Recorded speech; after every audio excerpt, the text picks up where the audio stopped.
RDG House by Alexandre Loureiro Architecture Studio in Oporto, Portugal. Casa do Limoeiro is a summer house located in a small village on the Costa Vicentina. The rehabilitation of this century-old abandoned house brought to light the dichotomous discussion between tradition and contemporaneity. The challenge was clearly how to build with simple, indigenous materials that are traditionally present in the local culture, adapting them to the new challenges of contemporary living.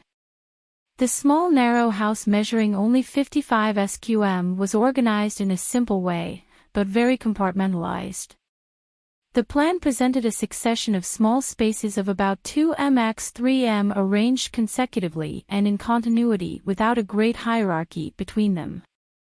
Given the limited space available, the project created an open space connecting the entrance to the outdoor patio where the social areas, kitchen and living room, are installed.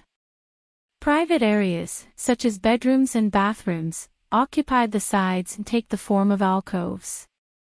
Simple, basic, and dry details, in line with local tradition, provide the serenity and visual peace of the whitewashed walls.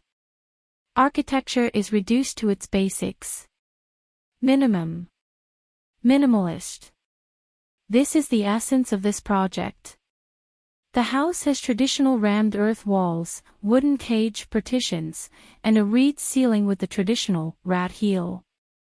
The reuse of the existing hydraulic mosaic and the new handmade tiles give a human touch to the water areas, contrasting with the industrial floor of smooth concrete. All furniture is made of natural wood, providing a natural harmony to the spaces and giving a sense of balance to the environment. Overall, this little house builds our sense of belonging with its indulgent delicacy. The project is a pure example of Architecture 101. Simple isn't easy.